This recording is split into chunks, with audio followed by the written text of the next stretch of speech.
It's time for Overlooked Stocks. We're looking at Gogo today, rallying to a new 52-week high after advancing its 5G rollout using GCT Semiconductor tech. Let's welcome in George Tsilis, our senior markets correspondent, to tell us more about what's going on. Now, this is the company when you're on the plane. You sign into Gogo in flight, right? Yep.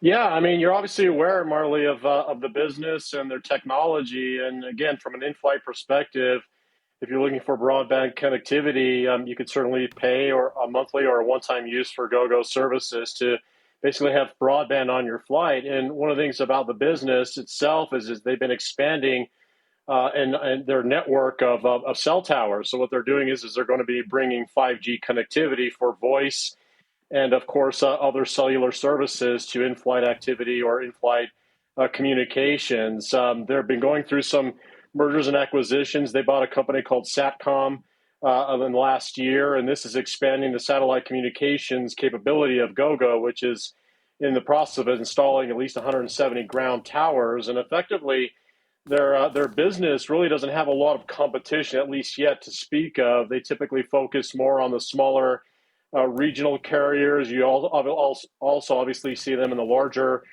carriers from a network standpoint, airport to airport.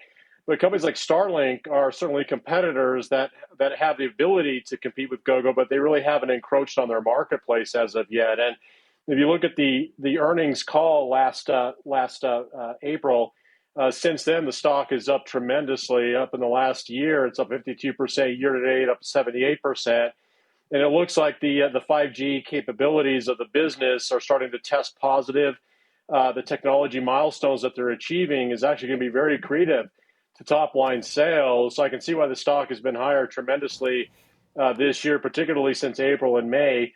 Obviously, the market rebound has also helped facilitate the adjunct movement in the stock. But if you look at their sales estimates for this year, they're expecting 438 million. But if you fast forward to 2027, sales are expected to more than double to over $1.5 billion. So this deal is huge for Gogo. The technology infrastructure that they've been spending quite a bit of money on in the past year or so is starting to become more accretive, as well as the fact that looking at earnings estimates going forward into 2027, they're expected to earn nearly $1 per share, which places the forward multiple in that year at around 14 times earnings. And I also saw in their note that they just completed their very first end-to-end call, their first 5G end-to-end call, yes, air-to-ground call. So they're about to move into their final phases of integration.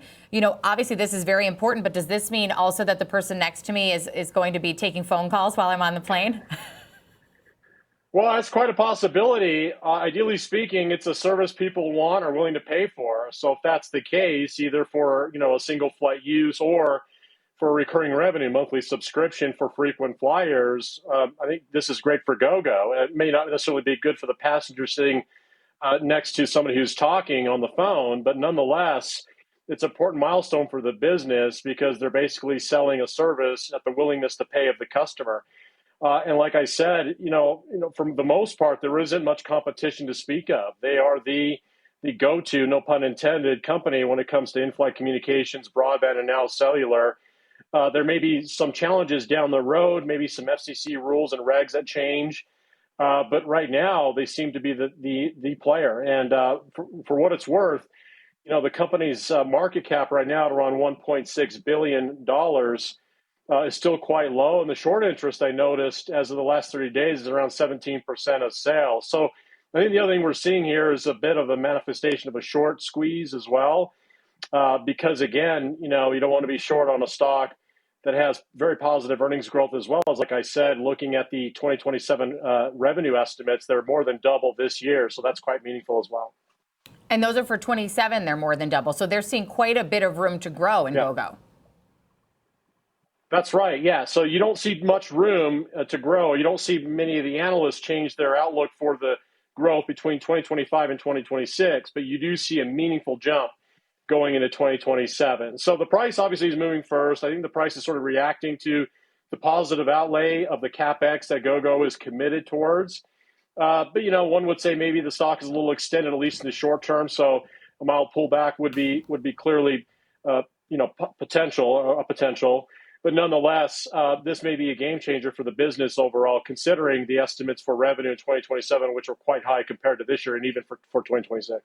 Well, George, thanks so much for that update on Gogo. And coming up next, we'll